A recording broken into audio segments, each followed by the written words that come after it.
បាទសូមជម្រាបសួរបងប្អូនទាំងអស់គ្នាខ្ញុំបាទមុនរ៉េតពីទីក្រុងឡុងប៊ិចរដ្ឋកាលីហ្វ័រញ៉ាថ្ងៃនេះគឺជាថ្ងៃទី25ខែសីហាឆ្នាំ2026ហើយដោយតាមការសន្យារាល់ដងគឺរាល់ថ្ងៃ25បែបនេះគឺខ្ញុំមានវាគ្មិនពិសេសជាកិត្តិយសរបស់ខ្ញុំសម្រាប់មកចូលរួមចែករំលែក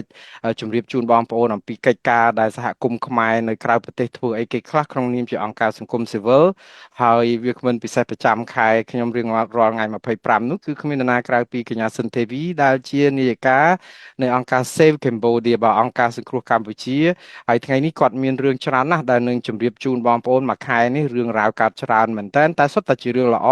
សម្រាប់បងប្អូនខ្មែរដែលតស៊ូមតិដើម្បីឲ្យមានការផ្លាស់ប្ដូរនៅកម្ពុជាហើយរឿងល្អហ្នឹងគឺកញ្ញាសិនទេវីតំណាងឲ្យសហគមន៍ខ្មែរសម្លេងប្រជាពលរដ្ឋដែលអត់មានសម្លេងហ្នឹងគឺបានទៅជួបមន្ត្រីអង្គការសំទោសមន្ត្រីការបរទេសជាលើកដឹងទីប្រមាណហើយច្រើនដងហើយក៏ប៉ុន្តែលើកនេះគឺសំខាន់ជាងលើកណាទាំងអស់ដោយសារតែការជួបនេះគឺជួបមន្ត្រីពិសេសហើយមានកិច្ចការងារច្រើនដែលជជែកហើយតាមពិតជំនួបនេះតាំងពីថ្ងៃទី7ខែសីហានោះដើមខែម៉េះដោយសារខ្ញុំទុកព័ត៌មាននេះដល់ចុងខែដើម្បីនិយាយសរុបទៅព្រោះមានរឿងច្រើនដូច្នេះដើម្បីកុំឲ្យខាតពេកខ្ញុំនឹងជម្រាបសួរកញ្ញាសិនទេវីពីចម្ងាយបាទសុខសប្បាយយ៉ាងណាដែរបាទជំរាបសួរបាទទេវីកិច្ចការព័ត៌មានដែលកើតឡើងសកម្មភាពរបស់អង្គការ Save Cambodia ធ្វើច្រើនណាស់តាក់ទងនឹងការជួបមន្ត្រីក្រសួងការបរទេសនេះសំណួរដំបូងរបស់ខ្ញុំដើម្បីឲ្យចូលដល់ប្រធានបទតែម្ដងហ្នឹងចង់សួរថាតើអឺការដែលទៅជួបមន្ត្រីការបរទេសនៅថ្ងៃទី7ខែសីហាហ្នឹងជួបអ្នកណាខ្លះហើយក្នុងការជួបហ្នឹងហេតុអីបានជាត្រូវជួបពួកគាត់ទៀតទៅហើយនិយាយអីគេខ្លះ So the first question is there seem to be a lot of things going on this month, and especially, like with my community, and that includes you, your meeting with the State Department officials on August 7. Please, can you tell us or talk about this? In particular, why did you have a meeting with them, and who from the State Department did you meet, and what did you talk about? And what was the outcome? Mhm. Just so I want to preface that I don't meet with them all the time. We're very selective in when we meet them because like when we did the roundtable, it took about 3 months to prepare. This meeting took 1 month to prepare. So it's not easy to just have a meeting. And every meeting serves a purpose, which I can explain later. So there were 6 to 7 officials that attended the discussion. 3 of them came from 3 different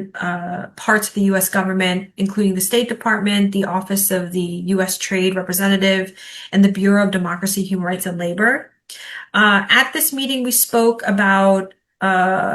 we mentioned that the Khmer community, including workers, trade unions, civil society organization, had just finished submitting their comments and recommendations to the Section 301 process regarding Cambodia's failure to enforce protection against forced labor. And this engagement demonstrated that many stakeholders continue to view economic leverage and trade-based accountability mechanisms as an important tool in dealing with a lot of unresolved ongoing issues. Also at the meeting, we prepared and presented something called a field-based indicator for assessing implementation of the U.S.-Cambodia Reciprocal Trade Agreement.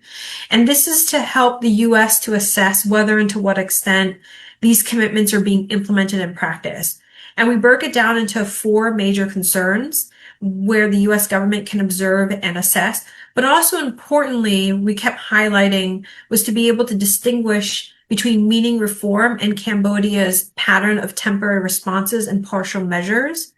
in those 4 areas. So major areas included: 1, workers are able to exercise their rights in practice. 2, workers can resolve dispute and obtain remedies when their rights are violated. 3 is Cambodia's natural resources maintained to benefit the country and its people. And 4 was Cambodia's governance and enforcement and accountability systems that prevent trafficking, forced labor, and online scam operations from expanding. Thank you very much តាមពិត កញ្ញាសិនទេវីគាត់បានឆ្លើយតាក់ទងនឹងសំណួរខ្ញុំទៅជួបក្រសួងការបរទេសជួបមន្ត្រីអីហ្នឹងឃើញតែជួបហ្នឹងគាត់ឆ្លើយយ៉ាងខ្លីដំបូងហ្នឹងថាការជួបនេះមិនមែនចេះតែជួបទេគឺតើតែមានឱកាសពិសេសហើយព្រោះជួបម្ដងត្រូវការពេលត្រៀមលក្ខណៈយូរណាស់លើកមុននោះត្រៀម3ខែលើកនេះយ៉ាងតិចក៏1ខែដែរដើម្បីត្រៀមខ្លួននឹងការជួបគេការជួបលើកនេះគឺបើតាមកញ្ញាសិនទេវីគាត់បានបញ្ជាក់ថាមន្ត្រីក្រសួងការបរទេសមានពីផ្នែកផ្សេងនាយកដ្ឋានផ្សេងមានទាំងពីការិយាល័យតំណាងពាណិជ្ជកម្មពិសេសរបស់សហរដ្ឋអាមេរិកមានពីការិយាល័យប្រជាធិបតេយ្យសិទ្ធិមនុស្សនិងការិយាល័យពលកម្មឬក៏ការងារផងនៅក្នុងក្រសួងការបរទេសហ្នឹងហើយនៅក្នុងការជួបនេះគឺអ្វីដែលសំខាន់បំផុតគឺជួបជជែកគ្នាអំពីអ្វីដែលជាសូចនាករអ្វីដែលអឺសហគមន៍អ្វីដែលប្រជាពលរដ្ឋខ្មែរអ្វីដែលតំណាងសម្លេងប្រជាពលរដ្ឋខ្មែរនឹងចង់ទៅប្រាប់សហគមន៍អន្តរជាតិជាពិសេសប្រាប់សហរដ្ឋអាមេរិកឲ្យដឹងថាតើអ្វីដែលជាសូចនាករនៅក្នុងស្រុកខ្មែរនឹងតើអ្វីដែលជាបញ្ហាដែលរដ្ឋាភិបាលខកខានមិនបានអនុវត្តឲ្យបានតាមការសន្យាឬក៏អ្វីដែលជាបញ្ហាហើយនៅក្នុងសូចនាករសំខាន់ហ្នឹងគឺការដែលជម្រាបទៅខាងក្រសួងការបរទេសកញ្ញាបានបញ្ជាក់ថាមានចំណុច4ដែលគួរឲ្យកត់សម្គាល់គឺចំណុចទី1តកតងថាតើកម្មករពលករឬក៏ខាងសហជីពនឹងមានសិទ្ធិគ្រប់គ្រាន់នៅក្នុងការដែលប្រើប្រាស់សិទ្ធិរបស់ខ្លួននៅក្នុងកន្លែងការងារដែរឬយ៉ាងណារដ្ឋាភិបាលកម្ពុជាអនុញ្ញាតឲ្យពួកគាត់ធ្វើដូច្នេះដែរឬទេទី2ថាតើនៅពេលដែលមានបញ្ហាចំនួនការងារវិវាទការងារតើមានដំណោះស្រាយណាមួយដែលមែនតើទៅគឺអាចនឹងមានដំណោះស្រាយដែលសមស្របដើម្បីគោរពកុំឲ្យធ្វើឲ្យការរំលោភសិទ្ធិរបស់ពួកគាត់អីចឹងទី3គឺសំខាន់មួយទៀតតកតងនឹងរឿងការគ្រប់គ្រងធនធានធម្មជាតិរបស់ប្រទេសកម្ពុជាហ្នឹងថាព្រោះអីវាតកតងនឹងផលប្រយោជន៍របស់ប្រជាពលរដ្ឋទាំងអស់គ្នាតើមានការគ្រប់គ្រងបានត្រឹមត្រូវដែរឬទេតើអ្នកដែលដោះស្រាយបញ្ហាហ្នឹងមានគេធ្វើទុកបុកម្នេញហើយនឹងចុងក្រោយទេគេគឺតកតងនឹងអភិបាលកិច្ចរបស់ប្រទេសកម្ពុជាតកតងនឹងការពង្រឹងការអនុវត្តច្បាប់ការទទួលខុសត្រូវរបស់រដ្ឋាភិបាលនិងការបង្ការកុំឲ្យមានការជួញដូរហើយនឹងកម្លាំងពលកម្មដោយបង្ខំឬក៏ការឆបោកអនឡាញជាដើមដែលទាំងអស់នេះគឺទប់កុំឲ្យវាកើតរីករាលដាលទៀតតើទាំងអស់ហ្នឹងបានអនុវត្តឬក៏យ៉ាងណាគឺជាការជជែកជាមួយនឹងក្រសួងការបរទេសនេះបាទ So we went into each indicator. And the first indicator is very simple. Can workers actually organize, form unions, raise concern, participate in collective representation without risking their lives? It's very simple. But because we also flagged them because the trade agreement incorporates the ILO standards, we wanted them to be aware of what happened in June 2023. And that was when 3 in-country trade and union organizations issued a report and found major discrepancies between public compliance reporting and what union leader workers were actually experiencing in the factories. And this is where there was a joint program called the Better Factory Cambodia that was between the ILO and the IFC. And they reported perfect compliance scores at the factories, while union leaders found that it was not. It was the opposite. And we wanted to note that because we thought that it was important that as they're assessing, formal compliance indicators do not always reflect the real conditions on the ground. And therefore, it's important that they assess the experiences directly with the workers, the unions, and the labor organizations themselves. The second indicator was about, can workers resolve disputes when their rights are being violated? The important thing here is that we want to make sure that it's not about whether institutions and mechanisms exist, but it's whether or not those institutions are independent and effective enough to address those issues, those outcomes when workers are being violated. And the ongoing NAGA world dispute since 2021 is a very useful example, a very good example that can show whether or not the dispute can actually be resolved and remedied in practice. អរគុណច្រើនកញ្ញាទេវីបន្ថែមទៀតមិញដោយសារតែគាត់បញ្ជាក់អំពីមានសូចនាករ4សំខាន់ដែលប្រាប់ទៅក្រសួងការបរទេសអាមេរិកដើម្បីឲ្យយកចិត្តទុកដាក់នៅក្នុងនោះគឺតកតងចំណុចទី1ពីរឿងថាតើកម្មករពលករសហជីពអីហ្នឹងមានសិទ្ធិគ្រប់គ្រាន់នៅក្នុងការប្រើប្រាស់សិទ្ធិរបស់ពួកគាត់បានដែរ ត្រឹមត្រូវដែរឬទេចំណុចនេះគឺអ្វីដែលកញ្ញាបញ្ជាក់ទៅក្រសួងការបរទេសគឺលើកឡើងអំពីអ្វីដែលខាងអង្គការសហជីពនៅក្នុងមូលដ្ឋានបានបញ្ជាក់ពួកអីអ្វីដែលរដ្ឋាភិបាលប្រាប់គឺច្រើនតែថាអ្វីគឺមិនមានបញ្ហារដ្ឋាភិបាលគោរពសិទ្ធិគោរពអីសហជីពអីចឹងក៏ប៉ុន្តែនៅពេលដែលសហជីពខ្លួនឯងដែលជាជនរងគ្រោះមករាយការណ៍ពីរបាយការណ៍របស់ពួកគាត់គឺផ្ទុយស្រឡះពីអ្វីដែលរដ្ឋាភិបាលបាន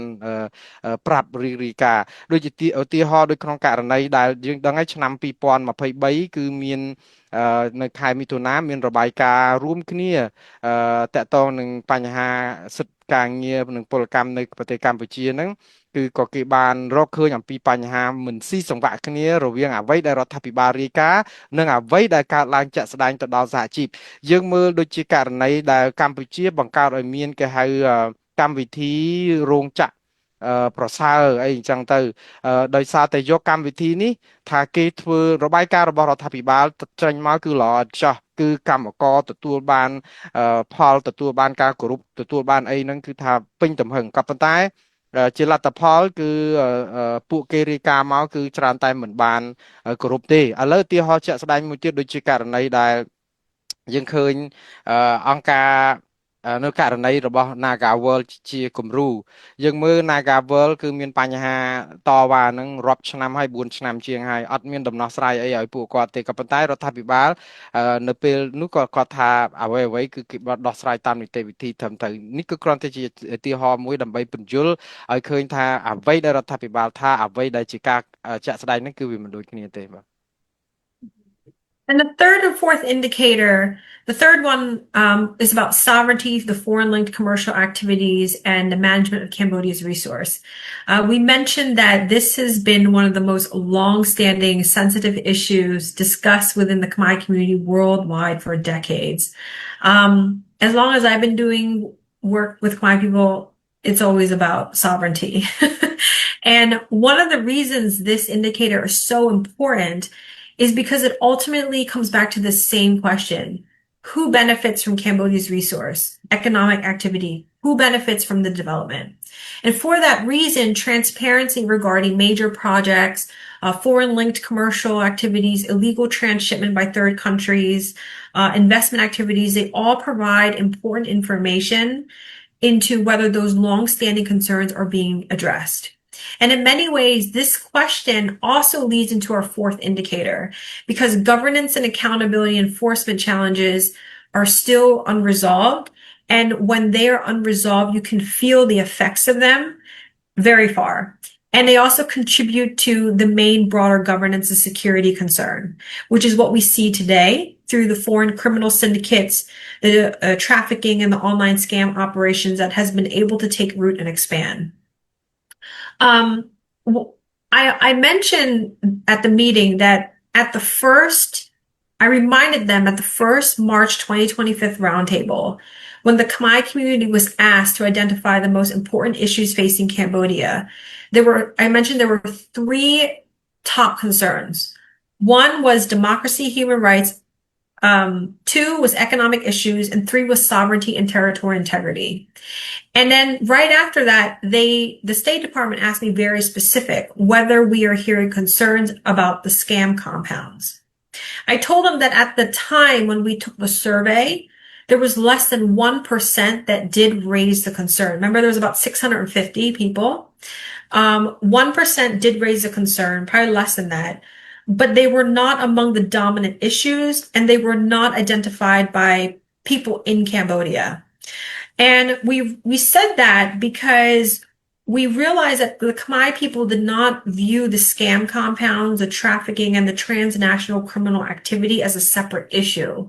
But instead, they tend to see it as a broader governance, economic accountability, sovereignty issue that they've been raising for a very long time. And although there is a lot more activity happening today about the scam center, it's more of a symbol that they're expressing. It's more of a symbol of the decades of the failed governance by the Hun Manet and Hun Sen regime for not placing sovereignty as its priority, which has led to international implications that we are facing today. So as I mentioned, so as we assess this specific area, it's important for them to see how many sites have been closed, how many raids have happened, how many officials have been removed. But those specific measures alone do not tell us whether the main root issues are being solved. Mhm. So as you can see, many reports have stated that even though the sites have been closed, the operations continue to evolve and shift into new forms. So what we're looking for is whether or not those conditions that even allow these networks to take place in the first place is changing. Thank you តកតងចំណុចទី3ទី4តទៅទៀតអ្វីដែលកញ្ញាសិនធីវីចង់បញ្ជាក់គឺរឿងពេលដែលយើងនិយាយអំពីអធិបតេយ្យពីបូរណភាពដែនដីពីអីដែលជាសុចនករទី3និយាយអំពីធនធានរបស់កម្ពុជាដែលកម្ពុជាគួរអាស្រ័យផលចំណុចនេះគឺតកតងច្រើនណាស់រឿងអំពីតម្លាភាពតកតងនឹងរឿងអ្វីដែលរដ្ឋាភិបាលអាចនឹងបើកចំហដើម្បីឲ្យប្រជាពលរដ្ឋបានដឹងចំណុចនេះគឺបើតាមអ្វីដែលកញ្ញាសិនធីវីចង់បញ្ជាក់ហ្នឹងគឺយើងឃើញមានបញ្ហាជាច្រើនតាក់ទងនឹងតម្លាភាពគម្រោងធំដែលរដ្ឋាភិបាលធ្វើដូចជាដីសម្បទានសេដ្ឋកិច្ចឬក៏តាក់ទងនឹងតំណែងតំណងជាមួយការបរទេសជាមួយនឹងរដ្ឋបរទេសរឿងពាណិជ្ជកម្មរឿងអីរហូតដល់មានរឿងការដូចថារដ្ឋបរទេសយកទំនិញពាក់កណ្ដាលសម្រាប់ឬក៏ចិត្តសម្រាប់យកមកប្រទេសកម្ពុជាគ្រាន់តែបិទស្លាកបោះត្រាឲ្យនាំយកមកលក់នៅស្រុកក្រៅកេងចំណេញកម្លាំងកេងប្រវាញ់កម្លាំងប្រជាពលរដ្ឋខ្មែរ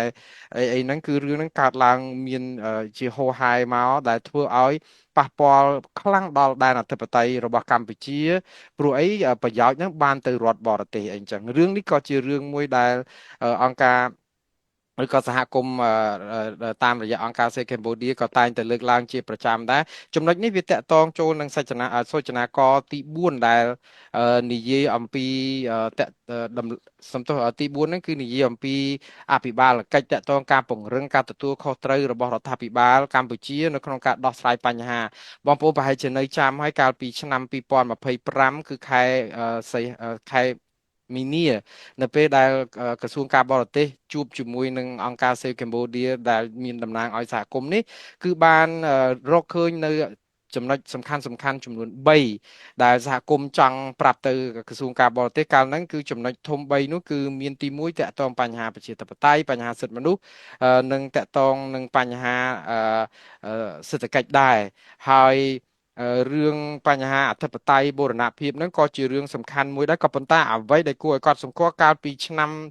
2025ដើមឆ្នាំហ្នឹងគឺនៅក្នុងការស្ទង់មតិប្រជាពលរដ្ឋទាំង600អ្នកជាងគឺ650អ្នកមានតែ1%តែប៉ុណ្ណោះដែលលើកអំពីបញ្ហាឆបោកអនឡាញពួកអីក្រសួងការបរទេសគេសួរដែរថាតើចាត់ទុកការឆបោកអនឡាញហ្នឹងវាពាក់ព័ន្ធដល់បញ្ហាដែនអធិបតេយ្យឬក៏បូរណភាពដែនដីកម្ពុជាអីហ្នឹងដែរប្រជាពលរដ្ឋខ្មែរភាគច្រើនគាត់មិនបាននិយាយទៅគឺមិនបានចាប់អារម្មណ៍ថានឹងជារឿងមួយដាច់ដោយឡែកតែដល់ពេលហើយគឺមានតែ1%ដល់ពេលឥឡូវនេះបញ្ហានេះគឺយើងឃើញហើយដោយសារតែការខកខាននៅក្នុងការដែលខ្វះតម្លាភាពនិងសុចនាករទាំងប្រមាណមិញនេះបានធ្វើឲ្យរដ្ឋាភិបាលចាប់ផ្ដើមផុងខ្លួនកាន់តែជ្រៅនៅក្នុងបញ្ហានៃការឆបោកអនឡាញដែលប៉ះពាល់ដល់រឿងអធិបតេយ្យរឿងអីហ្នឹងអញ្ចឹងហើយបានជាពេលដែលយើងប្រាប់ក្រសួងការបរទេសហ្នឹងគឺយើងនិយាយអំពីអ្វីដែលជារឿងសំខាន់ដែលត្រូវបន្តធ្វើហើយយើងមើលឃើញនៅក្នុងនេះតកតងនឹងរដ្ឋាភិបាលចុងក្រោយគឺគាត់តែងតែនិយាយថាការអនុវត្តរបស់គាត់ការទទួលខុសត្រូវរបស់គាត់ហ្នឹងគឺមើលទៅគឺឃើញជារូបភាពមួយគឺគាត់ទៅកំទេចឬក៏ទៅចាត់ការឬក៏ទៅចុះចាប់ចុះពាត់នៅកន្លែងដែលឆបោកអនឡាញយ៉ាងកក្រឹកកក្រែងអីក៏ពិតមែនក៏ប៉ុន្តែបើតាមតួលេខឬក៏ករណីជាក់ស្ដែងគឺទាំងអស់នេះគឺនៅតែមានមជ្ឈមណ្ឌលឆបោកអនឡាញឬក៏មេដឹកនាំគឺឆបោកអនឡាញអ ក្រិតជននៅពីក្រោយការឆបោកអនឡាញនេះមិនទាន់ត្រូវបានយកមកជំនុំជម្រះឬក៏មជ្ឈមណ្ឌលនឹងបិទឲ្យបានដោះស្រាយបញ្ហាជាឫសគល់បញ្ហាហ្នឹងឲ្យបានចំគោលដៅនៅឡើយទេបាទ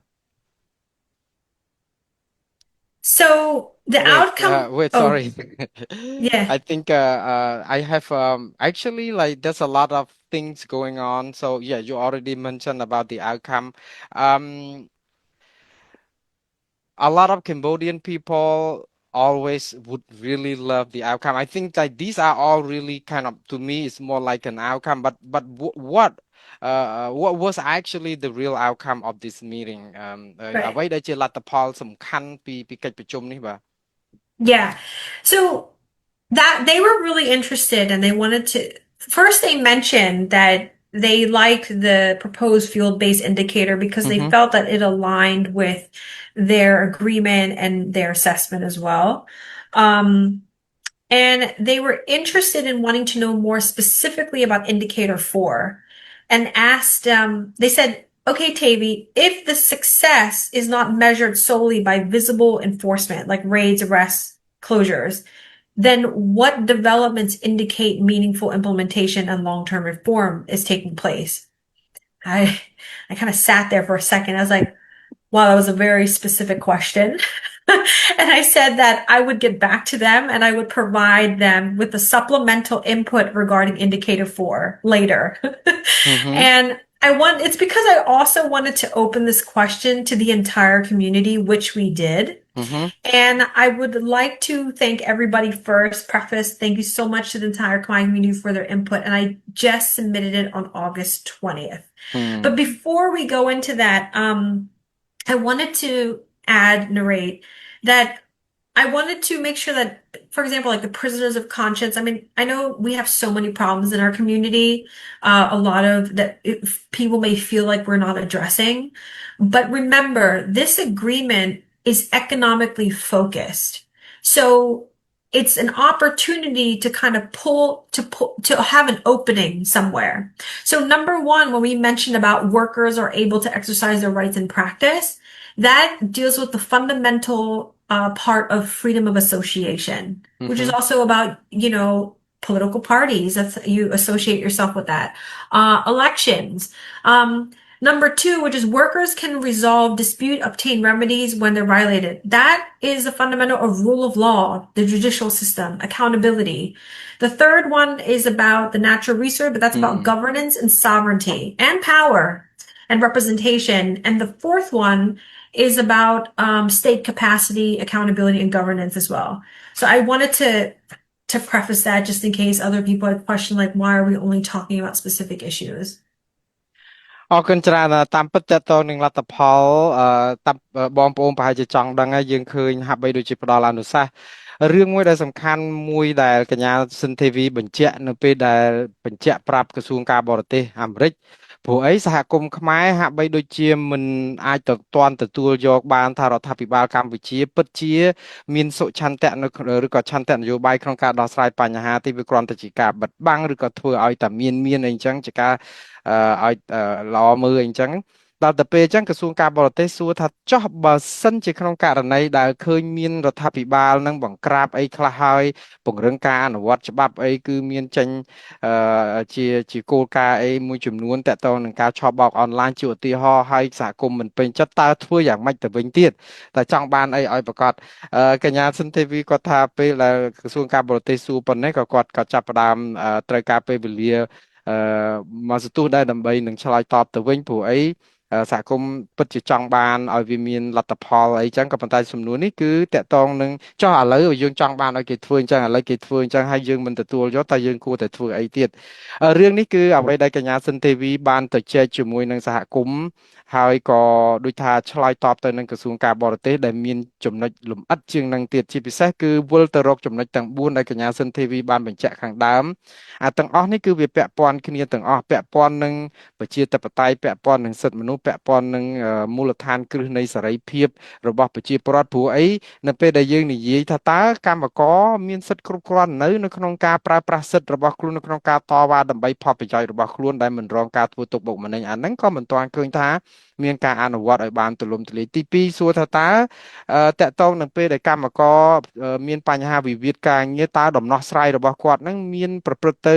សមហេតុសមផលយុត្តិធម៌សម្រាប់កម្មករឲ្យពួកគាត់អាចដោះស្រាយបញ្ហាអាហ្នឹងក៏យើងឃើញឧទាហរណ៍គំរូនៃអង្គការ Nagawal អីហ្នឹងក៏ឃើញថាមិនទាន់មានប្រព្រឹត្តទៅបានរលូនតកតងនឹងរឿងអំពី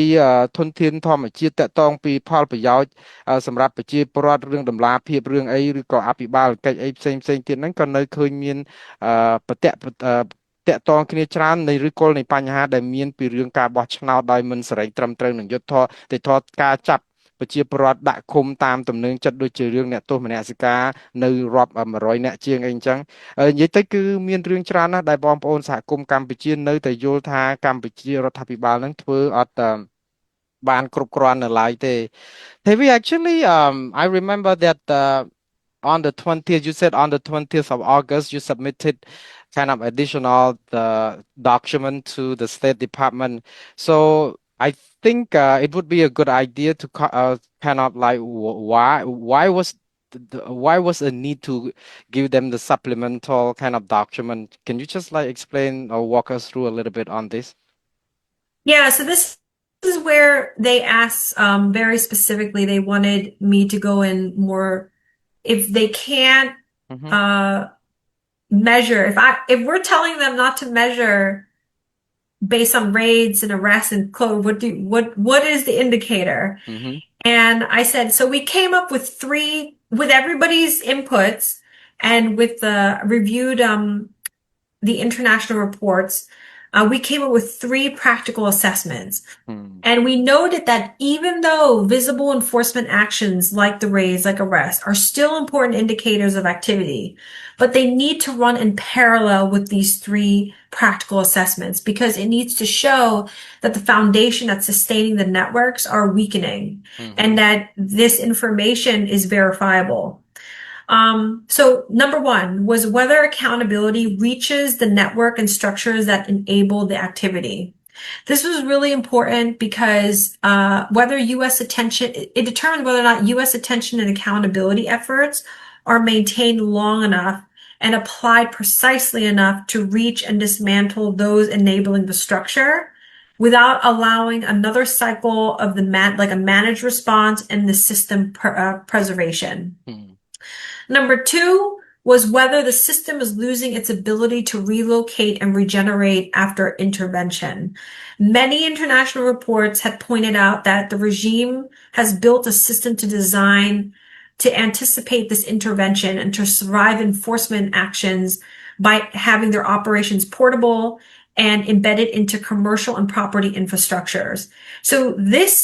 because this report was coming out, it shows that the system can be disrupted without eliminating operational capacity. The third one was whether claim progress can be independently assessed and verified rather than accepted solely through the regime's official announcement. So we want to know, is Cambodia fully cooperating with the U.S. through shared investigation, interrogation, and intelligence sharing? Are some of these announcements only by the Cambodian government? And I know this is separate, but this is a perfect example of assessment. Was a post that the U.S. Embassy in Phnom Penh last week, I think it was Friday, and they announced that a joint initiative resulted in arrest. And this announcement was verified by the U.S., not an announcement just by the Cambodian government. But that's what we want to see more, because last week I saw a whole bunch of articles coming out by the Cambodian government saying there was arrest here, there was arrest there, deportation here, but we want it to be verifiable. Thank you អរគុណច្រើនមិញហ្នឹងខ្ញុំសួរកញ្ញាសិនធីវីជាពិសេសតកតងនឹងរឿងបន្ថែមឯកសារទៀតដោយសារតែពេលដែលសហគមន៍ខ្មែរឬក៏បងប្អូនដែលនៅតាមមូលដ្ឋានគាត់និយាយថាអ្វីដែលរដ្ឋាភិបាលធ្វើបង្ក្រាបអីចុះឡើងនឹងតកតងរឿងឆបបោកអនឡាញអីជាឧទាហរណ៍វាមិនគ្រប់គ្រាន់ទេគឺគ្រាន់តែធ្វើជាមិនគួរឲ្យជឿទុកចិត្តអញ្ចឹងទៅបានក្រសួងការបរទេសសួរថាចឹងធ្វើម៉េចដើម្បីឲ្យទុកចិត្តតើដល់អញ្ចឹងទៅបានជាអង្គការ Save Cambodia សហការជាមួយនឹងសហគមន៍ខ្មែរសូមឲ្យជួយជាយោបល់ហ្នឹងដាក់ឯកសារទៅបន្ថែមទៀតដើម្បីបញ្ជាក់ប្រាប់ក្រសួងការបរទេស3ចំណុចជាក់ស្ដែងធំចំណុច3ជាក់ស្ដែងដែលចង់ឲ្យក្រសួងការបរទេសហើយក៏ឲ្យរដ្ឋាភិបាលកម្ពុជាដឹងដែរថាទី1គឺតើតកតងនឹងការទទួលខុសត្រូវតើមានអីដែលអាចមានដូចថា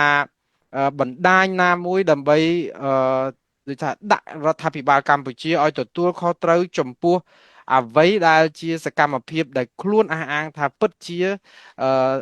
ដោះស្រាយបញ្ហាស្ដារស្ថានភាពនឹងឲ្យប្រសើរអីចឹងឧទាហរណ៍តើមានប្រព័ន្ធណាមួយនៅក្នុងមូលដ្ឋានដើម្បីនៅឃ្លាំមើលនិងអាចឲ្យរដ្ឋាភិបាលទទួលខុសត្រូវជាក់ស្ដែងនៅរឿងនេះដែរឬយ៉ាងណាហ្នឹងចំណុចទី1ចំណុចទី2គឺតកតងនឹងប្រព័ន្ធនៃការទទួលខុសត្រូវព្រោះយើងដឹងហើយថាពួកអក្រិតជនបើយើងមើលករណីនៃការឆបបោកអនឡាញពួកគេអាចនឹងមានរូបភាពអីផ្សេងពីហ្នឹងជួនកាលយើងកំទេចអាធំហ្នឹងទៅវាទៅជាបំបីរូបភាពតូចតូចហើយឆ្លៀតឱកាសហ្នឹងហើយមួយយ៉ាងទៀតដែលសំខាន់បំផុតគឺរដ្ឋាភិបាលដែលដឹកនាំផ្ដាច់ការនៅលើโลกជាទូទៅគេអាចព្យាករអំពីអ្វីដែលអ្នកដែលចង់ឲ្យគេអនុវត្តអីចង់ធ្វើអញ្ចឹងគេចាប់ផ្ដើមដូចថាចិត្តតែធ្វើឲ្យទៅតាមការផ្គាប់ចិត្តឲ្យត្រូវតែយើងចង់បានអញ្ចឹងគឺគេធ្វើមុនគឺគេព្យាករអារបៀបដោះស្រាយបញ្ហាគ្រាន់តែយកមុខមាត់ហ្នឹងតែមិនមែនជាការជាក់ស្ដែងអីអញ្ចឹងយើងមានយន្តការអីដើម្បីដោះស្រាយបញ្ហាហ្នឹងទប់កុំឲ្យរឿងហ្នឹងកើតឡើងកុំឲ្យរដ្ឋាភិបាលចេះតែថាឬក៏ចេះតែពង្រៀងដានអញ្ចឹងរហូតនឹងចុងក្រោយទៀតគឺតកតងនឹងរឿងពីការដែលព័ត៌មានដែលសហការគ្នាព្រោះធម្មតាដើម្បីដោះស្រាយបញ្ហាបាននៅប្រទេសកម្ពុជាម្នាក់ឯងធ្វើមិនកើតទេព្រោះអីយើងដោយសារខ្វះសេចក្តីទុកចិត្តអញ្ចឹងវាត្រូវការជួយកម្លាំងពង្រឹងរវាងកម្លាំងកម្ពុជានិងអាជ្ញាធរបរទេសជាពិសេសដែលទុកចិត្តនៅក្នុងការបង្ក្រាបអក្រិតដូចថាចែកផ្លាស់ប្ដូរព័ត៌មានសម្ងាត់គ្នាឬក៏សហការក្នុងការស៊ើបអង្កេតជាមួយគ្នាតើរដ្ឋាភិបាលកម្ពុជាពិតជាបើកដៃឬក៏បើកទ្វារចំហឲ្យមានកិច្ចសហប្រតិបត្តិការឲ្យព័ត៌មានរបស់គាត់ហ្នឹងគួរជឿទុកចិត្តដែលអាចនឹងផ្ទៀងផ្ទាត់បាននេះព្រោះកន្លងមករដ្ឋាភិបាលកម្ពុជាគាត់ថាចាប់នៅនេះចាប់នៅនោះឬក៏កំទេចកន្លែងនេះបង្ក្រាបកន្លែងនោះអីចឹងប៉ុន្តែมันមានព័ត៌មានហ្នឹងដែលអាចផ្ទៀងផ្ទាត់ពីស្ថាប័នឯករាជ្យណាបានទេលើកលែងតែករណីចុងក្រោយមួយដែលគួរឲ្យចាប់អារម្មណ៍កាលពីថ្ងៃសុក្រនេះដែលមានករណីជួញដូរគ្រឿងញៀនដែលជារឿងដាច់ដោយឡែកមួយទៀតដែលសហរដ្ឋអាមេរិកហើយនិងអាជ្ញាធរកម្ពុជាសហការគ្នាបង្ក្រាបករណីជួញដូរគ្រឿងញៀននេះដែលមានរហូតដល់ចាប់បានអ ுக ្រិតជននៅពួកបណ្ដាញនេះនៅឯទឹកដីសហរដ្ឋអាមេរិកផងដោយសារតែសហការព័ត៌មានសម្ងាត់ជាមួយនឹងរដ្ឋាភិបាលកម្ពុជាហើយព័ត៌មាននេះគឺទាំងស្ថានទូតអាមេរិកទាំងរដ្ឋាភិបាលកម្ពុជាគឺបញ្ជាក់ដូចគ្នាដែលយើងអាចផ្ទៀងផ្ទាត់បានព័ត៌មានបែបនេះដែលយើងត្រូវការដើម្បីឲ្យដឹងថាតើរដ្ឋាភិបាលពិតជាធ្វើអត់ព្រោះបើធ្វើតែគាត់យើងមិនអាចជឿបានអានេះហើយដែលជារឿងសំខាន់ដែលថាកុំឲ្យតែគាត់ចេះតែថាអានឹងយើងសហគមន៍យើងនៅតាមក្លំមើលឲ្យទៅមានយន្តការហ្នឹងអាហ្នឹងហើយដែលអង្គការ Save Cambodia តាមរយៈសហគមន៍ហ្នឹងបានដាក់ព័ត៌មាននេះទៅអរគុណច្រើនទេវីឲ្យខ្ញុំតាក់ទងនឹងព័ត៌មានហ្នឹងអញ្ចឹងចេះព្រោះឥឡូវបើមើលទៅសហគមន៍ខ្មែរប្រជាពលរដ្ឋខ្មែរនៅមូលដ្ឋាននិងបងប្អូនដែលដឹងរឿងពិតហ្នឹងហាក់បីដូចជាយល់មិនស្របគ្នាជាមួយនឹងខាងសហគមន៍អន្តរជាតិជាពិសេសសហរដ្ឋអាមេរិកព្រោះសហរដ្ឋអាមេរិកគាត់ឃើញការអនុវត្តការបង្ក្រាបអីហ្នឹងគឺគាត់គិតថាគេចាប់ផ្ដើមធ្វើក៏ប៉ុន្តែសហគមន៍គិតថាដូចជាមិនទាន់ជឿទុកចិត្តអីបាន so my next question is if everyone is looking at the same problems but why does it often feel like the Khmer community and the U.S. Policymakers in particular are, like approaching these issues differently? Mm-hmm. Before I answer that, I want to mention, based on my experience listening to the Khmer community over the years, I've noticed that the Khmer community and policymakers often look at the same issues, but from different stages of the process. But hold on, before I want to go, I find this more with the Khmer diaspora. And the people in country learn very fast. So, and they understand this a lot faster. So I'm going to go through these stages a little bit more, but I want to be able to give a lot of credit to people in country because I mean, I find them, just reading their reports and just seeing the work that they put out. I think that they really understand it a lot. But the reason why we want to talk about this is to where the Khmer community diaspora can help assist deeper and where on behalf of the in-country groups. So there are 5 stages that I've noticed that I think I've broken it down to 5 stages. And I think once you understand those stages, many of the recent developments begin to make a lot more sense. And you'll start to look at the situation differently and help you to become more proactive than reactive. And this framework is not just limited to Cambodia, but it can be applied more broadly and understand where governments, institutions, civil society groups are within a process and to identify the strengths and the shortcomings. Okay. So stage one is what we all know is what is happening, what is the problem. Everybody talks about it in our community. The Khmer community's conversation usually always begins with, and everyone agrees that a problem exists. Okay, thank you តាមពិតសំណួរដែលខ្ញុំសួរទៅទេវីមិញនេះគឺដោយសារអញ្ចេះយើងដឹងហើយថាអ្នកដែលធ្វើគោលនយោបាយតាក់ទងនឹងរឿងកិច្ចការបរទេសឬក៏ជួយស្រុកខ្មែរទាំងប្រជាពលរដ្ឋខ្មែរហាក់បីដូចជាតាមពិតបញ្ហាដូចបញ្ហាតែមួយគ្រាន់តែថារបៀបដោះស្រាយបញ្ហាមើលឃើញជ្រុងខុសគ្នាអញ្ចឹងណាហើយដល់អញ្ចឹងទៅបានធ្វើឲ្យពេលខ្លះសហគមន៍គិតថាដូចជាមិនទាន់អេសចំរមាស់ឬក៏ដោះស្រាយបញ្ហាត្រូវរឿងក៏ប៉ុន្តែកញ្ញាសិនទេវីចង់បញ្ជាក់ប្រាប់ថាអ្វីដែលជាគោលសំខាន់នៅទីនេះគឺគាត់អរគុណបងប្អូនសហគមន៍ខ្មែរជាពិសេសអ្នកនៅមូលដ្ឋានណាព្រោះអីបងប្អូននៅមូលដ្ឋានឆាប់ជ្រាបព័ត៌មានឆាប់ដឹងរឿងហើយដោះស្រាយបញ្ហាចំគោលដៅហើយក៏មានការជួយជ្រោមជ្រែងច្រើនដែរពីបងប្អូនខ្មែរនៅក្រៅប្រទេសដែលមែនតើទៅកិច្ចការងារនេះគឺបានជោគជ័យដោយសារតែយើងធ្វើការរួមគ្នាអញ្ចឹងដើម្បីពន្យល់រឿងនេះឲ្យងាយយល់ថាតើហេតុអីបានជាខាងអ្នកធ្វើគោលនយោបាយចង់បានអ្វីមួយហើយសហគមន៍ខ្មែរថាហាក់បីដូចជាមិនទាន់បានត្រូវដូចចិត្តដែលខ្លួនចង់បានតើយើងនៅក្នុងដំណាក់កាលណាមួយតើនេះគឺជារឿងដែលដើរត្រូវចំគោលដៅដែរឬយ៉ាងណាកញ្ញាសិនធីវីបញ្ជាក់ថាគាត់នឹងវែកញែកចំណុចដំណាក់កាល5ដំណាក់កាលដើម្បីឲ្យយើងបានជ្រាបអំពីដំណើរការដោះស្រាយបញ្ហាឲ្យមានប្រសិទ្ធភាពហើយកុំឲ្យយើងនាំគ្នាឆាប់បោះបង់ចោលការតស៊ូរបស់យើងទៅរកគោលដៅនេះហើយទាំងអស់នេះគឺទី1គឺបងប្អូនប្រហែលជាជ្រាបគឺដំណាក់កាលទី1គឺយើងច្រើនទៅសួរថាវាមានរឿងអ្វីកើតឡើងបញ្ហាអីឲ្យប្រកាសដែលកំពុងកើតមានឡើងហើយដំណាក់កាលទី1ហ្នឹងគឺយើងដឹងហើយគឺជាទូទៅគឺសហគមន៍តែងតែផ្ដុំគ្នាហើយនឹងយល់ដូចថាមើលឃើញបញ្ហានឹងដូចគ្នានេះគឺជាដំណាក់កាលកំណត់ឲ្យឃើញបញ្ហាអ្វីមួយដើម្បីដូចថាយកមកដោះស្រាយឥឡូវយើងឃើញហើយបញ្ហាមាននៅការបង្ក្រាបផ្នែកនយោបាយទុកបុកម្នេញផ្នែកនយោបាយយើងសិតតែដឹងថាហ្នឹងកំពុងកើតឡើងចឹងបញ្ហាឆបោកតាមអនឡាញបញ្ហារំលោភសិទ្ធិពលករកម្មករអីចឹងនិងបញ្ហាអធិបតេយ្យអីចឹងStage two is why is it happening? And that I know a lot of people feel like they know it, but it's how you package it. And then it also that'll determine how you move forward from there. So that focus shifts away from individual events, individual people, and ask what is the system producing them? That one talks about the root cause, not the symptom. A lot of times people get these confused. So symptoms are like political arrest, scam operation, the border dispute, foreign influence. Root causes are governance and accountability failures, institutional erosion, and authoritarian consolidation. So the problem is that many people focus on individual issue, but they don't connect it to the larger pattern. So as a result of that, the conversation returns back to stage one, which is the traditional community process, which is what is the problem? What is the most recent problem? And then you get overwhelmed by it. And then you just want to jump to action. And a perfect example is the sovereignty issue. Many people view and treat the Thai border, CLV, foreign military activity, the scam center as separate issues.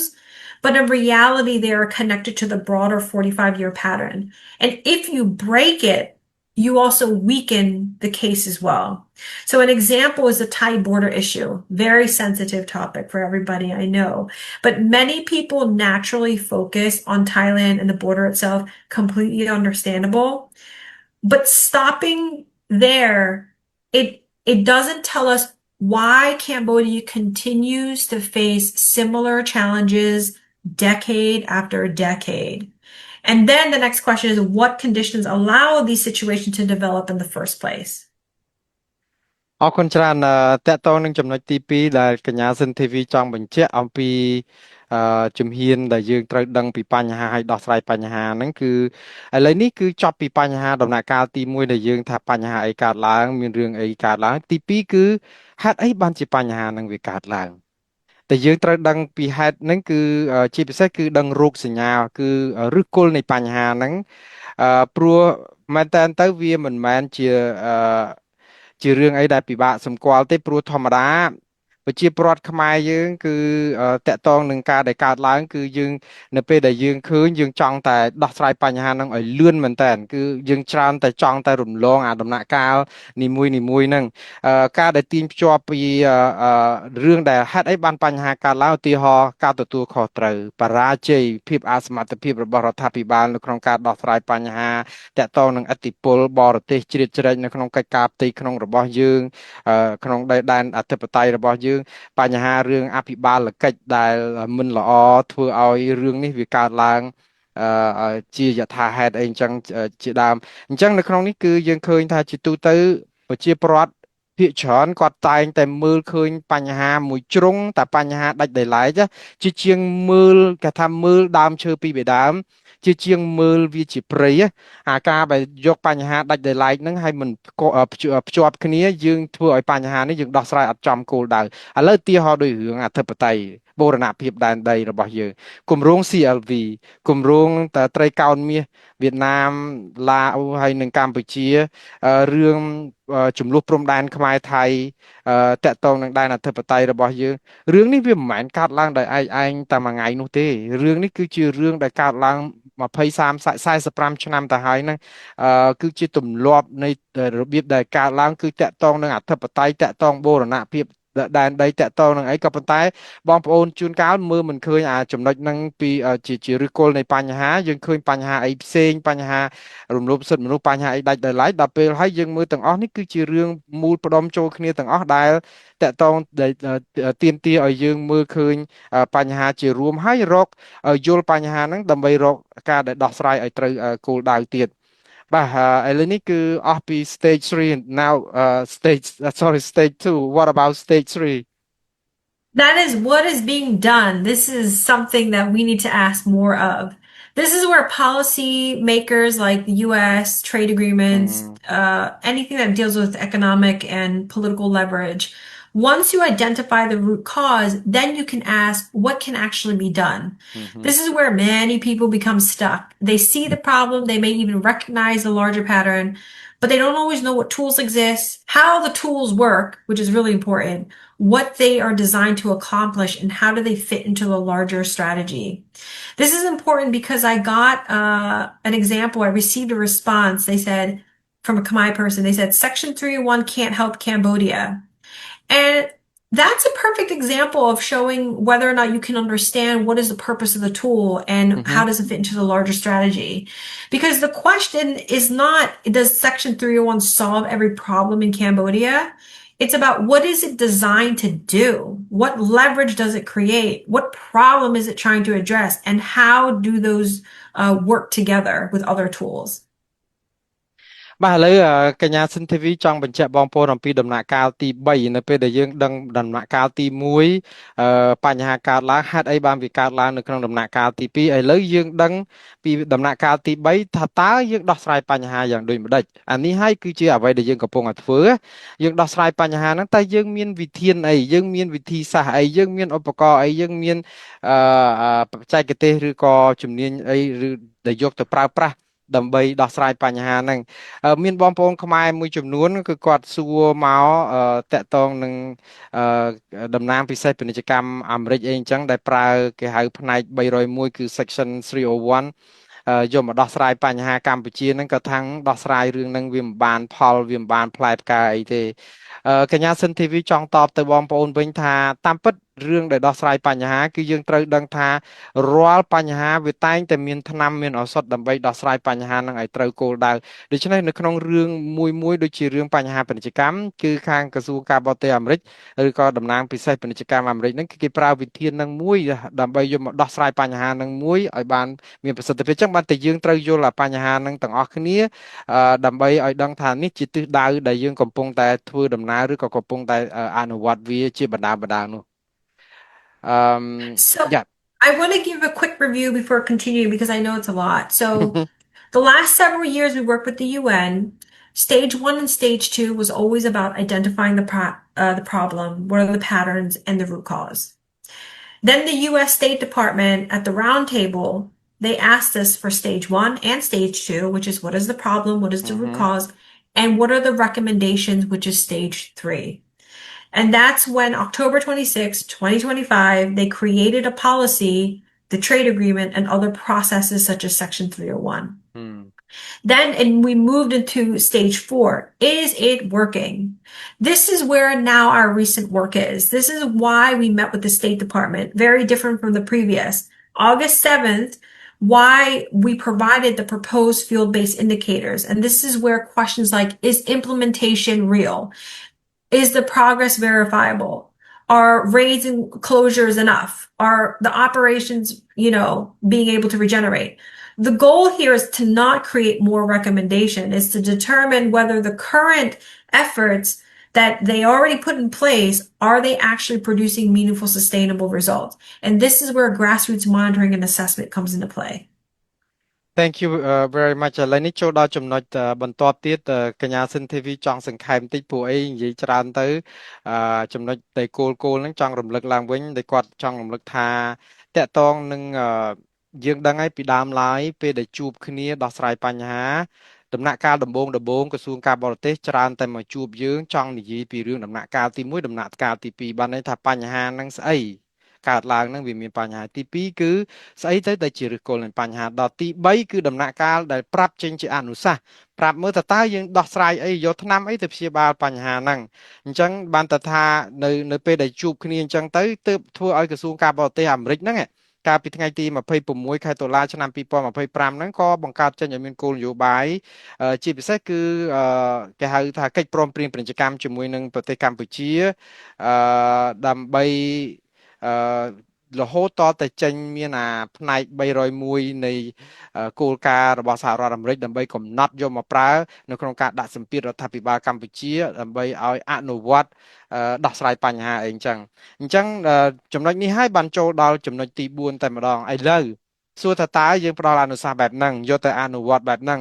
តើវាមានប្រសិទ្ធភាពឬក៏វាមានប្រយោជន៍បានជោគជ័យដែរឬយ៉ាងណាអានេះហើយដែលជារឿងដែលសំខាន់មួយទៀតដែលសហគមន៍ខ្មែរនឹងជាមួយនឹងក្រសួងការបរទេសហ្នឹងកំពុងតែអនុវត្តឬក៏ជជែករួមគ្នាហ្នឹងគឺយើងក៏បានប្រាប់ទៅខាងក្រសួងការបរទេសអំពីអ្វីដែលជាសូចនាករឬក៏អ្វីដែលជាសន្ទុះដើម្បីបង្ហាញថាវាមានប្រសិទ្ធភាពឬក៏មិនមានប្រសិទ្ធភាពពីអ្នកនៅមូលដ្ឋានដើម្បីប្រាប់ទៅក្រសួងការបរទេសឲ្យគាត់ដើម្បីកែសម្រួលឬក៏ពង្រឹងការអនុវត្តវិធានការអីផ្សេងនៅក្នុងដំណាក់កាលទី4នេះហើយចឹងបានថាយើងចូលដល់ដំណាក់កាលហ្នឹងគឺមែនតើគោលដៅរបស់យើងគឺមិនមែនផ្ដល់អនុសាសន៍អីថែមទៅឲ្យខាងក្រសួងការបរទេសទៀតទេសំខាន់បំផុតដំណាក់កាលទី4នេះគឺយើងកំណត់ថាតើអ្វីដែលយើងបានឲ្យគាត់ពីមុនមកអនុសាសន៍ឬក៏អ្វីដែលផ្ដល់ឲ្យគាត់ហ្នឹងតើវាយកទៅអនុវត្តមានប្រសិទ្ធភាពដែរឬយ៉ាងណាហើយវាមានលទ្ធផលជានិរិច្ចនិរន្តរ៍ឬបានន័យថាទៅកុំឲ្យបញ្ហានឹងកើតឡើងបានដែរឬយ៉ាងណារឿងហ្នឹងគឺអញ្ចឹងឯងលែងជាអនុសាសន៍យើងចង់រកវិធីមើលតើការអនុវត្តប៉ុណ្ណឹងគ្រាន់តែជាការធ្វើឲ្យតែប្រគប់កិច្ចហើយតើបើវាខុសឆ្គងកន្លែងណាដែលយើងត្រូវធ្វើឲ្យរដ្ឋាភិបាលទទួលខុសត្រូវចំពោះការខកខានមិនបានអនុវត្តនេះតើខាងប្រជាពលរដ្ឋនៅមូលដ្ឋានយើងត្រៀមខ្លួនដើម្បីធ្វើអីដើម្បីជួយអញ្ចឹងបាទ So stage 5 is our Khmer community's favorite. And this, because they love going from stage 1 to stage 5 really fast. And that is, what happens if it's not working? This is where questions like, do we increase pressure? Do we place new conditions? Do we apply additional leverage? Yes, they're all important questions, but before you decide whether pressure should increase, there has to be a way to determine whether implementation is even occurring. That's why stage 4 right now matters so much. We have to know, we understand everyone wants to know, well, what happens next? But like I said, before policymakers can make the decision, they have to find a way to assess whether current efforts are producing meaningful results. And that's what we were assisting them with on August 7th and August 20th. I also want to share two common, frequently asked questions I get from the community all the time. One, there is already, or comments, there is already plenty of evidence showing that implementation is happening. Yes, there are years of documented evidence. The challenge is not about identifying the problem because everybody can identify the problem, but it's understanding what the evidence means and how does it connect? How do those different issues connect with each other? And how does the information can be used to assess whether implementation is actually taking place? The second one I always get is that you must be careful because the government knows how to say things the right way. They know how to make the right announcement. They know how to create an appearance as if their progress is taking place. You can't trust them. Then I really thought to myself, this is important because trust is not the right lens that we should be looking this. It's not useful and it's not sustainable. You have to build a system where the answer doesn't depend on trust in the first place. So if progress can be independently measured and verified against clear standards, then the discussion is no longer depends on whether we trust or distrust a government claim. Thank you ចំណុចដំណាក់កាលទី5នេះគឺជារឿងសំខាន់ណាស់កញ្ញាសិនធីវីបានបញ្ជាក់ថារឿងដែលបងប្អូនខ្មែរចូលចិត្តមែនតើព្រោះអីគាត់ចូលចិត្តលោតពីដំណាក់កាលទី1មកដំណាក់កាលទី5តែម្ដងគឺឲ្យឆាប់ដល់គោលដៅដំណាក់កាលទី5នេះគឺតកតងនឹងថាតើបើអនុវត្តបែបនេះមានអនុសាសន៍អញ្ចឹងត្រូវពង្រឹងការអនុវត្តអញ្ចឹងតែវាអត់ជោគជ័យវាយ៉ាងម៉េចត្រូវធ្វើអី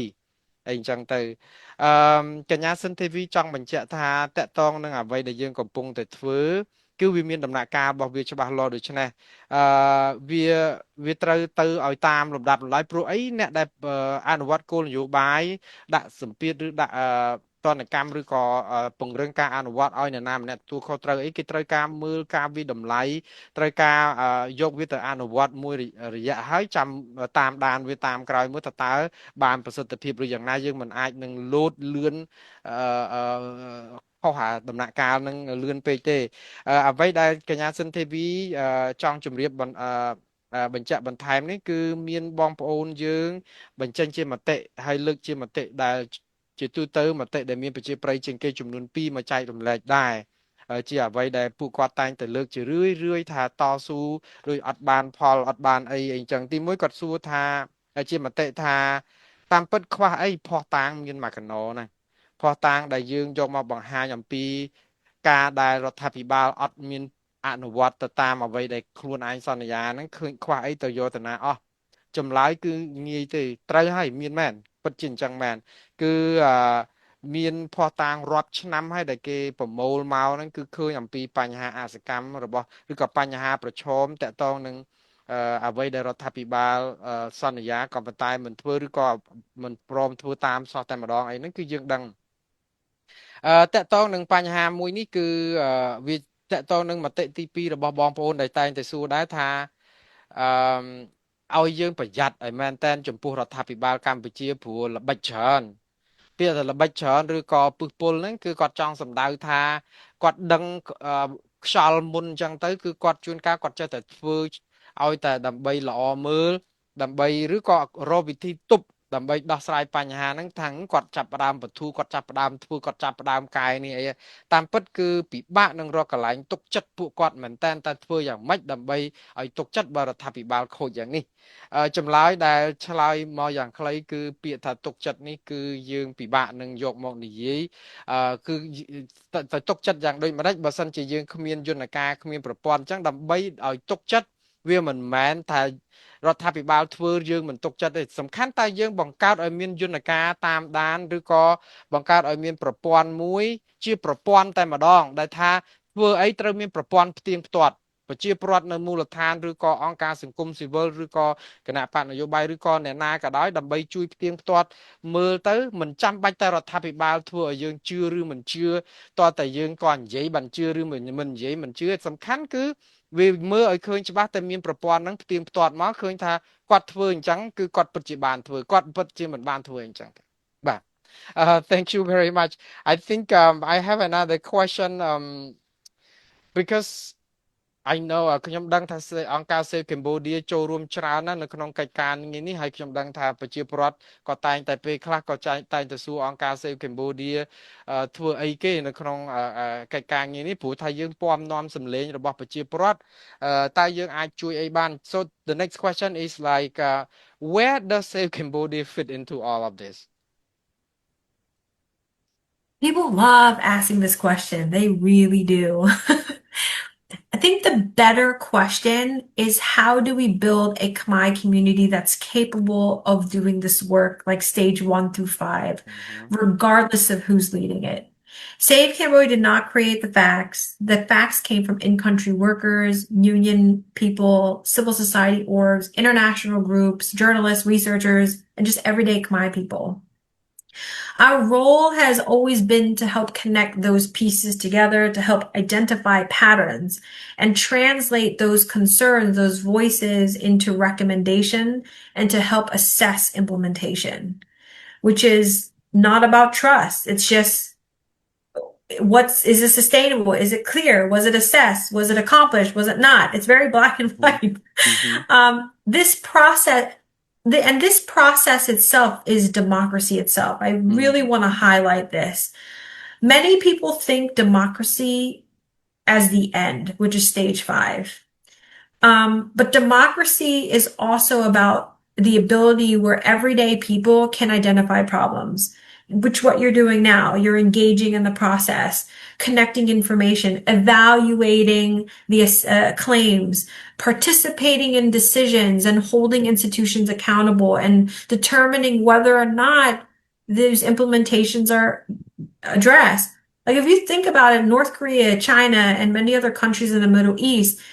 what we have done in the last several years, could they organize community consultations? Could they submit recommendations to the UN? Can they challenge government claims and assess implementation? I'm asking this because every time you engage and evaluate those issues and engage in this entire process, you're practicing democracy. Democracy is not something that just begins at the end process. Democracy is present throughout the entire process. Yes, Cambodia's democracy space is shrinking, but that's why your engagement matters so much more now. But Save Cambodia's larger goal is to help the community to learn how to help the community learn how change actually happens and to expose more people to meaningful and effective engagement in democracy, which is everything that we're talking about right now. Thank you very much តាមពិតសំណួរនេះខ្ញុំចង់សួរព្រោះអីអង្គការ Save Cambodia មែនតើទៅមិនមែនជាអង្គការចាត់តាំងនយោបាយមិនមែនជាអ្នកដែលទៅកាន់អំណាចឬក៏អ្នកចូលទៅកាន់ចង្កូតផ្លាស់ប្ដូរអីនៅស្រុកខ្មែរទេប្រជាពលរដ្ឋខ្មែរដែលជាម្ចាស់ឆ្នោតឯនោះទៅវិញទេអញ្ចឹងបើខ្ញុំសួរតើអង្គការ Save Cambodia ធ្វើអីនៅក្នុងដំណើរការអស់ទាំងនេះហេតុអីបានជាអង្គការ Save Cambodia មានតួនាទីអីនៅក្នុងហ្នឹងដែរកញ្ញាសិនធីវីឆ្លើយយ៉ាងសាមញ្ញថាតាមពិតមែនតើទៅសំណួរដែលសួរថាតើយើងទាំងអស់គ្នាអាចធ្វើយ៉ាងម៉េចដើម្បីជួយកសាងសហគមន៍ខ្មែរមួយឲ្យរឹងមាំមិនមែនសម្រាប់ Save Cambodia អង្គការនេះទេគឺធ្វើម៉េចយើងរួមគ្នាកសាងសហគមន៍មួយឲ្យមានសមត្ថភាពដើម្បីធ្វើកិច្ចការងារនេះមិនចាំបាច់តែមានការដឹកនាំឬដឹកមុខដោយអង្គការ Save Cambodia ទេគឺឲ្យសហគមន៍ខ្មែរយើងហ្នឹងគឺថារឹងដៃរឹងជើងធ្វើកិច្ចការងារនេះដោយខ្លួនឯងសម្រាប់រយៈពេលយូរអង្វែងអានេះគឺជាគោលដៅធំបំផុតរបស់អង្គការ Save Cambodia ដែលចង់ឃើញហើយអង្គការ Save Cambodia មែនតើគឺមិនមែន ជាអ្នកដែលបង្កើតអង្គហេតុឲ្យអីទេតាមពិតអង្គហេតុវាមានពិតហើយនៅស្រុកខ្មែរនឹងរឿងវាកើតឡើងមកហើយអញ្ចឹងអង្គការអ្វីដែលកើតឡើងនៅប្រទេសកម្ពុជាតាក់ទងនឹងរឿងធ្វើទុកបុកម្នេញកម្មករពលករសហជីពឬក៏អ្នកដែលអង្គការសង្គមស៊ីវិលឬក៏ប៉ះពាល់ដល់ក្រុមអង្គការសង្គមស៊ីវិលអ្នកកសែតអ្នកសារព័ត៌មានអីហ្នឹងគឺជាអង្គហេតុដែលមានពិតហើយពួកគាត់ក៏ជាម្ចាស់សាក្សីរស់នៅក្នុងការដែលមានអង្គហេតុនឹងភស្តុតាងនឹងនៅហើយអញ្ចឹងហើយបានថាអង្គការសេកម្ពុជានៅក្នុងនេះគឺធ្វើយ៉ាងម៉េចផ្សារភ្ជាប់ឬក៏ភ្ជាប់ទំនាក់ទំនងប្រជាពលរដ្ឋទាំងអស់ហ្នឹងទាំងអ្នកដែលមានបញ្ហាដែលជាជនរងគ្រោះនៃអំពើផ្សេងដែលប៉ះពាល់ដល់ការធ្វើទុកបុកម្នេញរបស់ពួកគាត់ហ្នឹងឲ្យគាត់មានចេះជួយគ្នាដើម្បីជួយផ្ទៀងផ្ទាត់ការអនុវត្តពង្រឹងការអនុវត្តច្បាប់អីមួយរបស់រដ្ឋាភិបាលអីចឹងនៅក្នុងប្រទេសហ្នឹងដូច្នេះក្នុងនេះគឺមែនតើកញ្ញាសិនទេវីរាប់ថាការចូលរួមរបស់សហគមន៍យើងតាំងពីដំណាក់កាលទី1ដល់ដំណាក់កាលទី5មិនមែនលោតផ្លោះឬយ៉ាងម៉េចទេគឺជាដំណើរការប្រជាធិបតេយ្យមួយដែរហើយយើងដឹងហើយថាដំណើរការប្រជាធិបតេយ្យនេះគឺប្រជាពលរដ្ឋគឺច្រើនតែគិតថាប្រជាធិបតេយ្យតចូលដល់ដំណាក់កាលទី5ហ្មងគឺតកតងនឹងតវ៉ាបាតកម្មអីចឹងមិនមែនទេបើប្រជាធិបតេយ្យគឺតាំងពីដំណើរការទី1រកបញ្ហា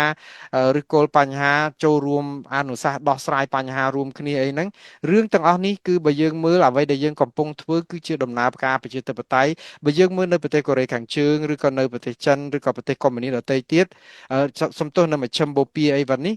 យើងឃើញថាប្រជាពលរដ្ឋអង្គការសង្គមស៊ីវិលភាគច្រើនគាត់មិនសូវមានឱកាសនឹងអាចធ្វើកិច្ចការងារនេះបានច្រើនដូចយើងផងអញ្ចឹងយើងខ្មែរយើងនៅក្រៅប្រទេសនេះយើងអាចចងក្រងគ្នាដើម្បីបញ្ចេញសម្លេងដើម្បីអនុវត្តសិទ្ធិប្រជាធិបតេយ្យដែលមានគ្មានការរដ្ឋបတ်នៅពីខាងក្រៅនេះដើម្បីឲ្យមានប្រជាធិបតេយ្យនៅប្រទេសកម្ពុជាជាការពិតហើយប្រទេសកម្ពុជាលំហប្រជាធិបតេយ្យវារួមតូចមែនហើយយើងដឹងតាលំហហ្នឹងគឺវារួមតូចអញ្ចឹងហើយបានជា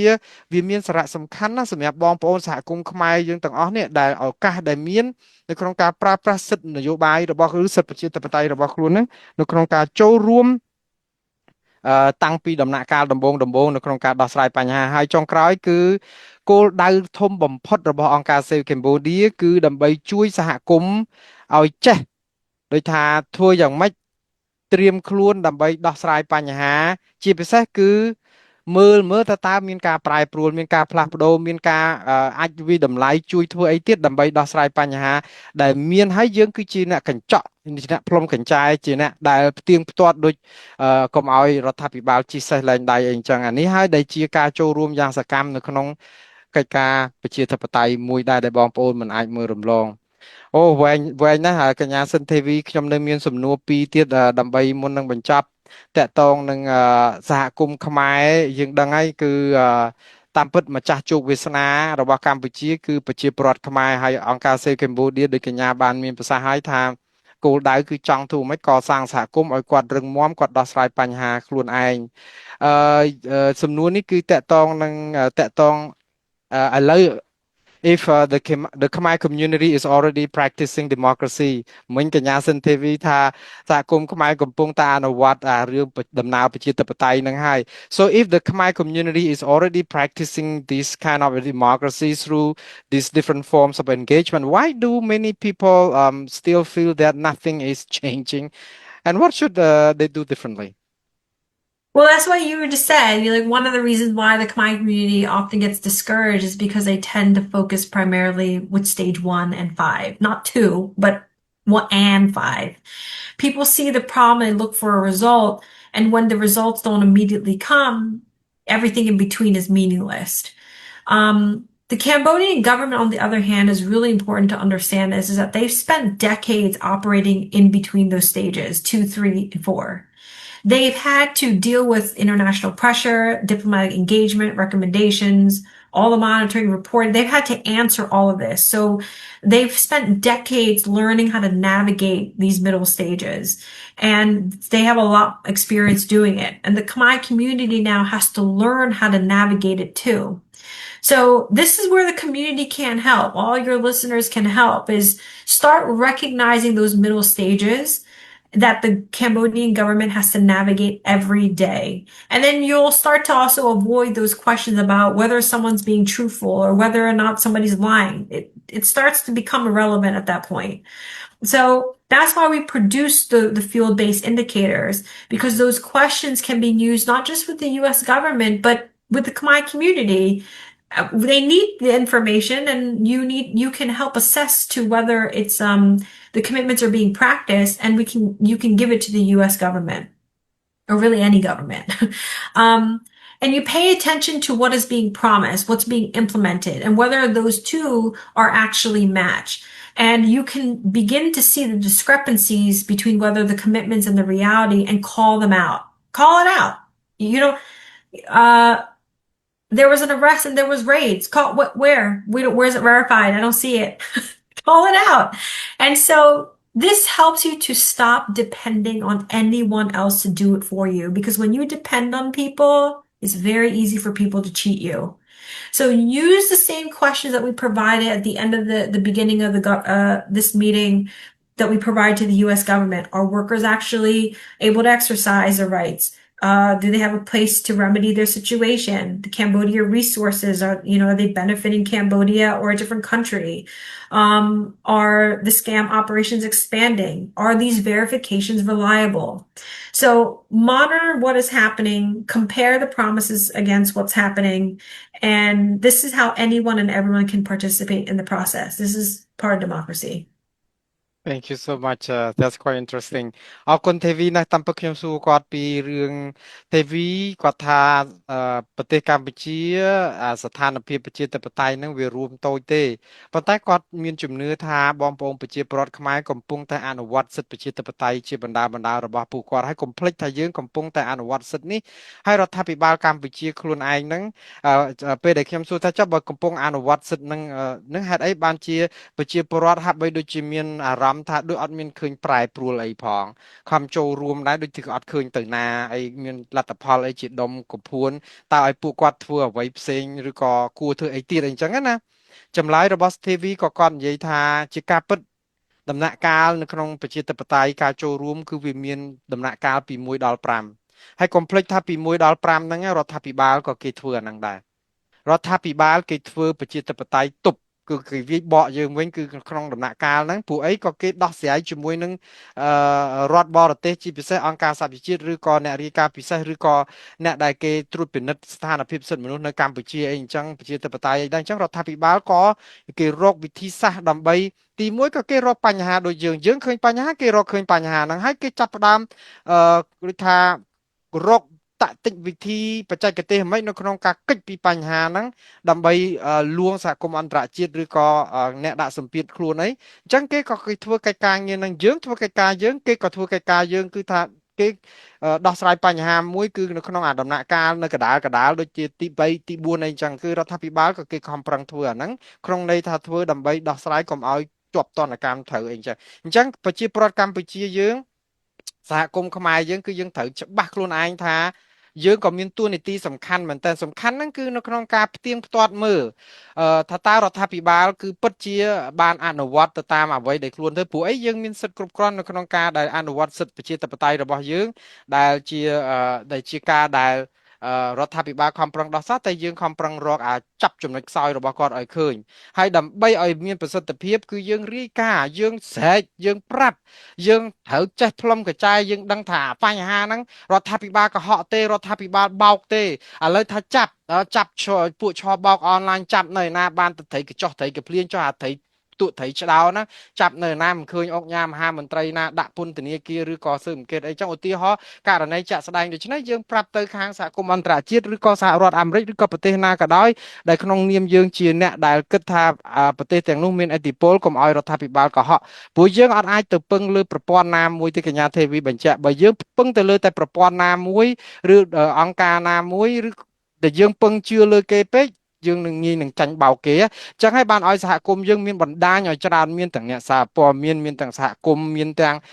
អង្គការសង្គមស៊ីវិលអីអញ្ចឹងយើងជួយគ្នាយើងរៀបចំជាបណ្ដាញឲ្យរឹងមាំហើយយើងគឺជាអ្នកដែលសម្រេច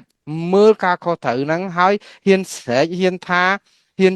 អីចឹងតែឥឡូវយើងដឹងហើយមានវិធីដែលត្រូវធ្វើកញ្ញាសិនទេវីបញ្ជាក់ថាវិធីដែលត្រូវធ្វើអត់ពិបាកទេចង់ដឹងរដ្ឋាភិបាលខូចមិនខូចធ្វើមិនធ្វើកុហកឬមិនកុហកគឺយើងយកអ្វីដែលជាសូចនាករ5យ៉ាង4យ៉ាងដែលបង្ហាញឧទាហរណ៍ទី1ប្រទេសកម្ពុជាមានសិទ្ធិសេរីភាពបើអួតថាកម្ពុជាមានសេរីភាពត្រឹមត្រូវមានសិទ្ធិសហជីពតើសហជីពរាល់ថ្ងៃតវ៉ាដោះស្រាយបញ្ហាគោរពសិទ្ធិគាត់អត់បង្ក្រាបគាត់អត់ឬក៏គាត់ដោះស្រាយមានយន្តការដោះស្រាយឲ្យគាត់បានផលប្រយោជន៍ត្រឹមត្រូវអត់អាហ្នឹងទី1ទី2តើតកតងជាមួយនឹងរឿងសិទ្ធិរបស់គាត់តើមានគេរំលោភបំពានទៀតអត់ជួនកាលចេះតែថាតែគោរពប៉ុន្តែដល់ពេលហើយ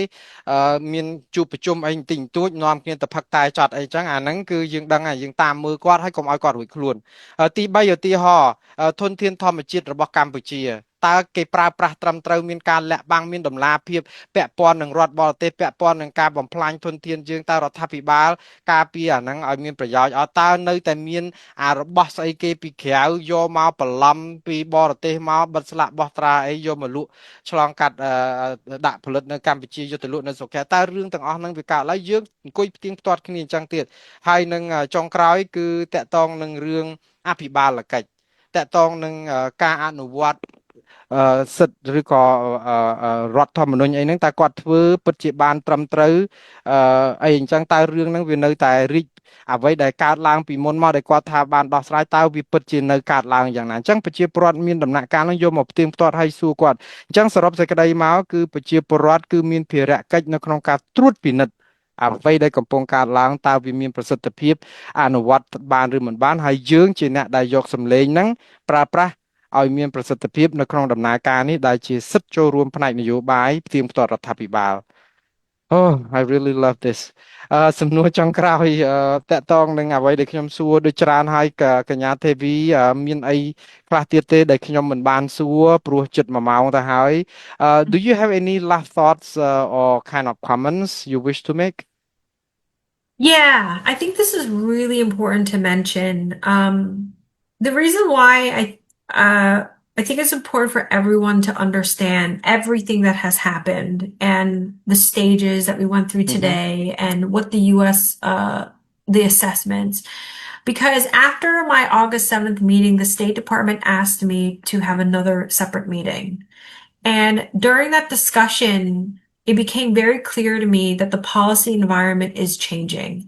We already know that they did the reorganization, but to have this one-on-one conversation, it became very clear. And the way the US is approaching Cambodia, really any country, but Cambodia specifically, is changing. And increasingly, the discussion is about root causes, implementation, evidence, and accountability, and whether those current efforts are producing results. They're very result driven. So for many years, the people have asked more international attention on Cambodia. Well, it's here now. Think about how many years it took us to get here. So don't lose it because it's very, very difficult to get back. You are competing with so many other countries. So if the Khmer community continues to look at these issues the same way you did 10, 20, 30 years ago, you will be missing important opportunities to participate and to help shape what's going to come after. So it's really important to be everything we spoke about, rewind it, listen to it again, engage in it because the policies are changing and you don't want to be behind. Thank you អរគុណ អរគុណច្រើនចំណុចនេះគឺសំខាន់មែនតើបងប្អូនដែលខ្ញុំសួរទេវីចង់ឲ្យបន្ថែមតាមពិតអាការបន្ថែមវាទៅជារឿងសំខាន់បើសិនអត់សួរគាត់គឺខកតែម្ដងខ្ញុំសួរថាមានអីបន្ថែមចុងក្រោយតកតងនឹងរឿងនេះទេវីគាត់ចង់បញ្ជាក់អញ្ចេះថាក្រោយជួបក្រសួងការបរទេសថ្ងៃ7ខែសីហាភ្លាមក្រសួងការបរទេសអញ្ជើញគាត់ឲ្យជួបដាច់ដោយឡែកមួយទៀតដោយសាររឿងនេះសំខាន់នៅពេលដែលក្រសួងការបរទេសហៅគាត់ជួបម្ដងទៀតនៅក្នុងពេលដែលក្រោយពីជួបមិនទាន់បានប្រមាណហើយនេះគឺជាសក្ខីកម្មគឺជាការបញ្ជាក់ថាសហគមន៍អន្តរជាតិដោះស្រាយបញ្ហាយកចិត្តទុកដាក់កម្ពុជាមិនដូចពីមុនទេ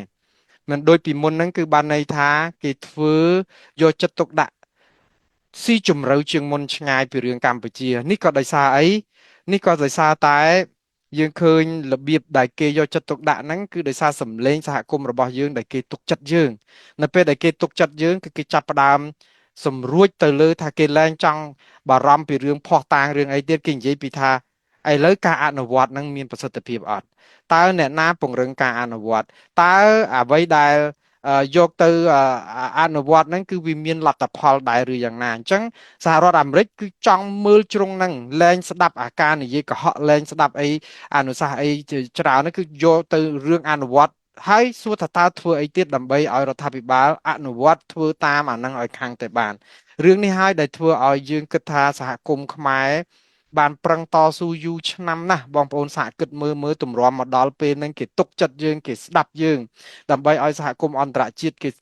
ស្ដាប់សម្លេងយើងក្នុងនាមជាអ្នកតស៊ូមតិទម្រាំមានការទុកចិត្តប៉ុណ្ណេះគឺបានន័យថាយើងធ្វើដំណើរផ្លូវឆ្ងាយណាស់យើងមិនអាចវិលថយក្រោយទៅឬក៏បោះបង់ចោលការតស៊ូរបស់យើងហើយកុំធ្វើឲ្យអាបញ្ហាដែលគេឈ្មោះការជឿទុកចិត្តរបស់យើងលើឆាកអន្តរជាតិដែលគេគោរពឲ្យតម្លៃរបស់យើងហ្នឹងវាកពុបឬក៏វាបាត់បង់ទៅវិញមិនងាយស្ដារមកវិញទេព្រោះយើងចំណាយពេលយូរនៅក្នុងនេះក៏ចង់បានន័យថាសហគមន៍ខ្មែរយើងប្រឹងប្រែងធ្វើការរួមគ្នាដែលមានប្រសិទ្ធភាពមែនតើហើយក្នុងនេះក៏អាចបញ្ជាក់បានថាទៅអនាគតទៅវែងឆ្ងាយគឺយើងនៅបន្តប្រឹងអឺបន្តក្តីសង្ឃឹមនឹងការជួយគ្នាបន្តទៀតដើម្បីឲ្យមានការអនុវត្តស្ដារសិទ្ធិមនុស្សប្រជាធិបតេយ្យឬក៏ស្ថានភាពជាក់ស្ដែងនៅកម្ពុជាឲ្យខាងទៅបានដោយមានអន្តរាគមន៍ពីប្រជាពលរដ្ឋខ្មែរយើងនៅគ្រប់ទិសទីចូលរួមជាមួយនឹងអង្គការ Save Cambodia ជាពិសេសប៉ុន្តែអង្គការ Save Cambodia នេះមានបានបញ្ជាក់ឲ្យគាត់ថាគាត់ចង់កសាងសហគមន៍មួយឲ្យរឹងមាំខ្លួនឯងថ្ងៃក្រោយមិនចាំបាច់ទាល់តែមានអ្នកណាដឹកមុខទេគឺសហគមន៍អាចតស៊ូមតិខ្លួនឯងបានអរគុណច្រើនមែនតើទេវីហើយខ្ញុំគិតថា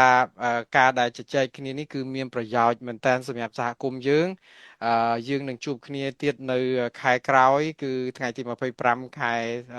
កញ្ញាខ្ញុំអរគុណទេវីដែលបានចំណាយពេលវេលាដ៏មានតម្លៃឲ្យខ្ញុំបានសម្ភាសន៍យើងនឹងជួបគ្នាទៀតនៅពេលក្រោយបាទសូមអរគុណសូមជម្រាបលាបាទចាជំរាបលា